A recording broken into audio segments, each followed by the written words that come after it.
దేవుని గణనామానికి స్తోత్రం కలుగునుగాక. ఈ యొక్క మరి 6వ మాసంలో చివరి వారంలో దేవుడు మనలో ప్రవేశపెట్టాడు. మరొక సమయాన్ని నాకు ఇచ్చినందుకు దేవాదేవుడికి ప్రత్యేక వందనాలు చెల్లిస్తున్నామండి. ఒక ప్రత్యేకమైన ఆశీర్వాదంతో మనము ఒక మంచి వాగ్దానంతో కూడిన వాక్యంతో దేవుడు నన్ను మీ ముందుకు నడిపించాడు. దేవునికి స్తోత్రం కలుగునుగాక. సామెతల గ్రంథము 28వ అధ్యాయంలో 12వ వచనం చూసినట్లయితే కనుక 13వ వచనం చూసినట్లయితే కనుక అతిక్రమలను దాచిపెట్టువాడు వర్ధిల్లడు, వాటిని ఒప్పుకొని విడిచిపెట్టువాడు కనికరం పొందును. దేని వల్ల స్తోత్రం కలిగినాక ఇక్కడ ఏమంటున్నారంటే వర్ధిల్లుట. అయితే మనం వర్ధిల్లకుండా మనకి ఏదొడ్డు వస్తుందంటే అతిక్రమంలో మనం చేసిన అతిక్రమాలు, మనం చేసినటువంటి దోషంలే మన వర్ధిల్లకుండా ఆటంకంగా ఉంటున్నాయి కనుక వాటిని ఒప్పుకోవాలి, విడిచిపెట్టాలి, మరలా చేయకుండా ఉండాలి. అదే పరిశుద్ధాత్ముడు మనతో మాట్లాడుతున్నాడు. అందుకోసమని 25వ వచనంలో చూస్తే యెహోవా యందు నమ్మిక ఉంచువాడు వర్ధిల్లును. హల్లెలూయా. ఎవరి యందు? ఆ సృష్టికర్త యందు మనం నమ్మకము ఉంచాలంట, అప్పుడు వర్ధిల్లుతామంట. అతిక్రమలను ఒప్పుకొని విడిచిపెట్టాలి, వర్ధిల్లుతాము. ఎట్ ద సేమ్ టైం యెహోవా యందు నమ్మిక ఉంచువాడు వర్ధిల్లును. కనుక మనం వర్ధిల్లాలి. చాలామంది దీవెనలు కావాలి. వర్ధిల్లాలంటే ఏం చేస్తే నీతి క్రియలు ఆయన దృష్టిలో మురికి గుడ్డలు లాంటివి, కానీ ఆయన యందు నమ్మిక ఉంచడము, ఆయన చిత్త ప్రకారంగా మనము నీతి ప్రవర్తన కలిగిన వారమే ఉండడము, ఆయన యందు నమ్మిక ఉంచడమే మనం వర్ధిల్లడానికి కారణమవుతుంది. అందుకోసమని ఇదే అధ్యాయంలో 20వ వచనంలో చూస్తే కనుక నమ్మకమైన వాడికి దీవెనలు మెండుగా కలుగును. హల్లెలూయా. నమ్మకమైన వాడికి దీవెనలు మెండుగా కలుగుతాయి. అవును, మనము దేవుని నమ్మడం కాదు, దేవుడు మనల్ని నమ్మాలి, ఆయన మనల్ని నమ్మాలి. ఆయన ఎదుట మనం నమ్మకస్తులమై ఉంటే కనుక మనపైకి దీవెనలు మెండుగా వస్తాయి. మనం దేనిపైన ఆధారపడుతున్నాం?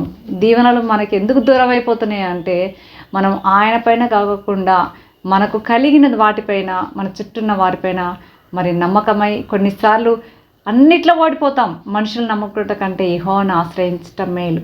కనుక భూ సంబంధమైన ఆశీర్వాదాలే కాదు, మరి భక్త యోహాన్ గారు చెప్తున్నారు. యోహాన్ రాసిన 3వ పత్రిక 2వ వచనం చూస్తే కనుక ప్రియుడా, నీ ఆత్మ వర్ధిల్చిన ప్రకారం నువ్వు అన్ని విషయాల్లోనూ వర్ధిల్లుచు సౌఖ్యంగా ఉండవాలని ప్రార్థించుచున్నాను. హల్లెలూయా. మొదటిగా మనం కోరుకోవాల్సింది లేక మనం చేయాల్సింది అంటే ఆత్మ సంబంధమైన విషయాల్లో వర్ధిల్లాలి. శరీర సంబంధంగా, భూ సంబంధమైన విషయాల్లో కాదు, ఆత్మ సంబంధమైన విషయాలు అనగా ప్రభు యొక్క సన్నిధిని అనుభవించడము, ప్రభుతో నడవడం, ప్రార్థించడము, వాక్యాన్ని ధ్యానించడము, ప్రభుతో సహవాసం కలిగి వెళ్ళిపోవాలి. అదే ఆయన అంటాడు. మన ఆత్మీయ స్థితి వర్ధిల్లితే అప్పుడు అన్ని విషయాల్లో సౌఖ్యంగా ఉండాలనంట మన కొరకు ప్రార్థిస్తున్నా అన్నాడు యోహాన్ గారు.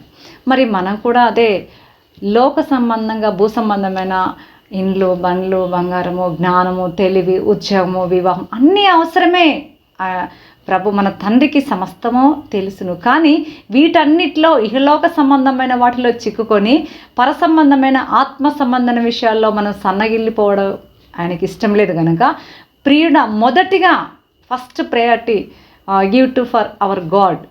ఎందుకంటే ఆయన ఆల్మైటీ గాడ్. సో మన సృష్టికర్త, మన సృష్టి పిత ఆయనకు మొదటి స్థానం ఇవ్వడం నేర్చుకోవాలి. మనం మన ఆత్మ సంబంధం విషయంలో వర్ధిల్లితే మనం అన్ని విషయాల్లో వర్ధిల్లుతామట. చివరికి ఒకటి మాట మత్తయి సువార్త 6:33లో చూస్తే ఏంటంటే మొదటగా ఆయన నీతిని, రాజ్యమును వెతకాలి, అప్పుడు మనకు అవన్నీ ఏవి కావాలో మన తండ్రికి తెలుసు, అవన్నీ మనకు అనుగ్రహించబడుతుంది. ఎస్, దేవుని బిడ్డలమైన మనము వేటి కొరకి మన వర్ధిల్లకపోవడానికి గల కారణం మొదటిగా మన అతిక్రమంలే. మన అతిక్రమాలను తెలుసు, వాటిని దాచిపెట్టుకోకుండా ఒప్పుకుందాము, విడిచిపెడదాము, ఆయన కనికరాన్ని పొందుదాము. అలాగనే యెహోవా యందు నమ్మకం కలిగి ఉంటే మనకు వర్ధిల్లడం ఆయన ఇస్తాడు. అంతేకాదు నమ్మకమైన వారికి దీవెనలు మెండుగా కలుగుతాయి. అదేవిధంగా ఆత్మ సంబంధమైన విషయాల్లో ఆయనకు మొదటి స్థానం ఇద్దాము. ప్రార్థించటందు జీవవాక్యాన్ని ధ్యానిస్తూ అలా జీవించాలి. అలాగే చివరికి ఏంటంటే ఆత్మ సంబంధ విషయాలపైన మనం మనసు పెడదాము. ఎందుకంటే మన తండ్రి ఆత్మస్వరూపి, సత్యస్వరూపి, ఆయన పరిశుద్ధుడు కనుక మనం కూడా పరిశుద్ధమైన ప్రవర్తన కలిగిన వారమై ఇహలోక మాలిన్యం మనకు అంటనిచ్చుకోకుండా పరసంబంధమైన ఈవుల కొరకే ఆ పైనున్న వాటిపైన మన మనసు పెడుతూ మనము ఇహమందునో పరమందనము ఆశీర్వాదానికి కర్తలుగా ఉండుట కొరకే పిలువబడ్డామని గుర్తెరుగుతూ జీవవాక్యం చేత పట్టుకుంటూ ఆయన కొరకే జీవించుదుముగాక. ఆయన ఇచ్చే ఆశీర్వాదాలు మనం పొందుకుంటూ మన చుట్టూన్న వారికి కూడా ఆశీర్వాదకరంగా మనము మారి ఆ పరలోకపు తండ్రి యొక్క మహిమ మనల యందు ప్రత్యక్షపరచబడుతున్నట్టుగా ఇతరులకు కనబడే విధానంలోకి ఈ జీవవాక్యాన్ని చేతపట్టుకొని దేవుని పైన ఆనుకున్న బిడ్డలు లేక దేవునిలో ఉన్న బిడ్డలు ఈలాగని వర్ధిల్లుతారని అనేకులు మనల్ని గుర్తించి మన ద్వారా ఆ పరలోకపు తండ్రిని మహింపరిచే విధానంగా మన జీవితాన్ని మార్చుకుందాము. ఈ జీవవాక్యము మనల్ని ఆ పరలోకపు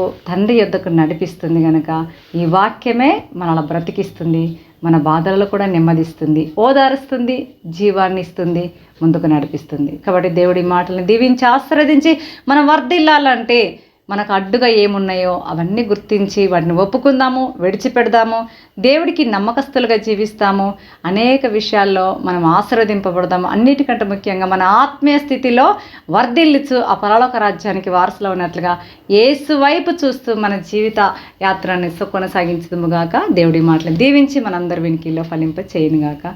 ఆమేన్. చిన్న ప్రార్థన. సకల ఆశీర్వాదాలకు కారణమిత్రుడు నా పరలోకపు తండ్రి, మమ్మల్ని ప్రేమించి మమ్మల్ని ఆశీర్వదించి మేము వర్ధిల్లుట మీకు ఇష్టమై ఉంటుంది కనుక మొదటిగా నీకు స్థానం ఇచ్చి నాయన మమ్మల్ని మేము పూర్తిగా నీకు సరెండర్ చేసుకొని ముందుకు సాగే కృప మాకు దయచేయమని, పరలోకపు తండ్రి నీతో సదాకాలం జీవించే కృప మాకు దయచేయమని, ఈ జీవవాక్కులు మాలో ఫలింపచేయమని యేసయ్య విన్న నీ ప్రియబిడ్డలని నన్ను నీ చేతులకు అప్పగించి ప్రార్థించుకుంటున్నాం పరమ తండ్రి. Amen. May God bless you.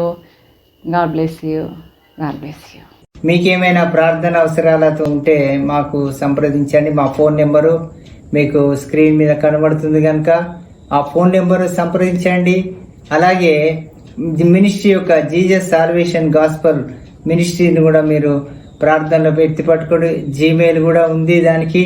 కాబట్టి ఆ మినిస్ట్రీకి కూడా మీరు మెయిల్ ద్వారా కూడా సంప్రదించవచ్చు, ఫోన్ ద్వారా సంప్రదించవచ్చు. దేవుడు మిమ్మల్ని అందరినీ కూడా ప్రత్యేకంగా అత్యధికంగా ఆశీర్వదించును గాక. ఆమేన్. ఆమేన్. ఆమేన్.